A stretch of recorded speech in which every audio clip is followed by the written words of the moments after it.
Hey guys, welcome back to another video on the Supercar Guy channel. A lot of people have been asking me in the comments what to check when buying a used BMW, and of course it really depends on the car, the model, the age, the mileage, the price, but here is my overview. If you're looking for a specific issue on the BMW Z4 or on the 5 Series, check out the links in the description. I go in depth for each car. In this video though, I will be going over the common items that you want to check or do before purchasing a used BMW. Of course, these don't have to be a deal breaker, but they will give you negotiating power and allow you to make an educated decision on your purchase. Not to mention, show the seller you know what you're talking about, which is important. Also, leave your recommendations on what you check before you buy a BMW or pretty much any other car in the comments down below, so that we can have an awesome community-built resource for everyone. Before you even see or drive the car, ask for the entire service record, from the beginning to the end. At the very least, the car should have had oil changes every 5 to 8,000 miles. The rest really depends on the mileage. Ask the owner to tell you more about his or her ownership over the years and why they're selling the car. This will let you gauge how well the car has been taken care of. You also want to see if the car was in an accident and what kind of damage was done to the car. If it wasn't an accident, ask who repaired it and if you can see the photos of the damage before the fix. It's also important to know how long ago the repair was done. I'd feel a lot more comfortable seeing a 20,000 to 30,000 miles of usage after the accident, since obviously the car has been driving fine since then. Accidents don't have to be a deal breaker, and you can actually get a really good deal on a properly taken care of car. I would also recommend getting a Carfax, as it will confirm or deny what the seller is telling you and allow you to see the maintenance records from all the previous owners. Personally, I don't care how many owners the car has had, but you will be able to see that information here as well. If everything checks out, next we want to do a quick overview of the car. This may be obvious, but a lot of people skip this step and miss the simple things like balding tires, cracked glass or lights, and much more. Check the interior. It should have appropriate wear for the mileage. If seats have heavy wear, but the car only has 50,000 miles, something doesn't add up, or the car has been beat on pretty hard. Check to make sure all of the electronics such as the iDrive, backup cameras, the sunroof, whatever the car has, are working correctly. If the car has run flats, check the wheels for cracks. And if it's an X-Drive system, back up and crank the wheel all the way to the right or all the way to the left. If it makes any noise, the front drive shafts are most likely going out. While you have the wheel turned all the way, check the CV joints at the same time. If the car has air ride suspension, check for leaking airbags. The easiest way to tell is if the car is leaning when it's parked. So you'll see the left or the right side kind of leaning to the side or even front to back. If you're looking at a high mileage manual car, take it to have the clutch looked at. You can't feel the self-adjusting clutch going out until the death rattle and right before it goes out. And by the time you're ready to buy one, you should have driven a few similar cars just to get the feel for it, and you should know how the car is driving and responding to driver input. The engine should be running strong and transmission shifting without any hesitation. Ask the seller if you could drive the car cold, and after covering the basics, take it on a drive and get on the highway. Then check for diagnostic codes with a good BMW scanner, just to be sure that the owner didn't, clear any codes before you arrived. There shouldn't be any lights on the dash and no major codes. Before you take it on a drive though, take a good look under the hood to see the condition of the car. Does it look like somebody has been taking care of this car? You can tell by how much a person cares about their car by seeing if the fluids are topped off and are they the correct color. They should be clear and not murky. Are there a bunch of leaves and, junk everywhere or whatever might be building up inside the engine and the little crevices where all the rainwater is going? This is also a good time to notice if there's any poor workmanship. If you can see simple things done incorrectly, how many more can there be that you cannot see? This is very important. Now let's take a look at some of the more specific items under the hood. As everybody knows, BMWs are famous for their oil leaks, so it's a good idea to check for any signs of oil leaks or spotting on the aluminum parts.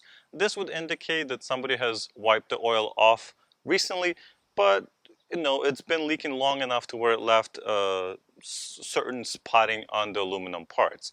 Also, don't bother checking under the car, as you won't pretty much see anything. BMWs have plastic covers or like plastic trays under the engines, and it will catch all the drips and leaks and everything else. The most common oil leak on a BMW engine occurs around the oil filter housing gasket and the valve cover gasket.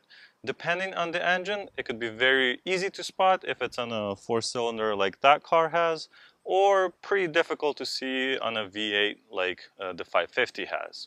If you do spot oil leaks, try to see if it's an active leak or if it's covered in dust and grime and other stuff was already built up on it.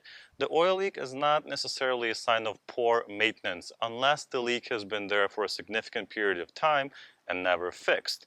Check to ensure that the oil pan gasket is also not leaking. This one's a little bit trickier and a little bit harder, but you can lower your phone maybe on a selfie stick or on a tripod or whatever you can figure out, lower into the engine bay and check for those leaks. You know, the valve cover and the filter gasket, oil filter gaskets are more or less simple DIYs that anybody that's mechanically inclined can fix themselves. Unfortunately, the oil pan gasket is a lot more difficult without a good set of tools and probably a lift. So that's an important one to check for sure. Lastly, check the oil itself. Most BMWs don't have a dipstick, but you can open the fill hole and make sure there's no water, coolant, or any kind of milky residue mixed with the oil. Next, we want to check the coolant system. The bottle should be filled with the correct level and the correct blue BMW coolant. You also want to check all the coolant hoses and make sure there's no leaks or any kind of fluid on or around them. At the same time, look for any broken vacuum lines and anything new or that looks out of the ordinary, like something like a line that has been repaired but not replaced. Just keep in mind that in the future you will most likely need to replace that line. Also, if the engine mounts are visible on the car you're looking at, take a closer look and make sure they're not cracked. Lastly, look for potential front end damage. Is it missing any ducting or plastic pieces? Have the bolts been taken off by the front support? And is there any overspray? Is there any paint on things that there shouldn't be paint on? Are stickers missing, or or are they painted over? Other than the obvious crumbled metal, these are really good indicators that there has been work done to the front end. As I mentioned in the beginning of the video, you have to do the research on the specific vehicle and find the common failure points and problems to expect. These are the items you want to concentrate on the most. I've done the research for the cars you see in this video, so you can check the videos in the description if you're interested in one of these cars. As an example, the N20 engine in the Z4 has the timing chain issues. So check if that work has been done. And if it hasn't been done, get it checked and make sure that the chain is still in the good, in good condition and doesn't need to be replaced in the next week or so.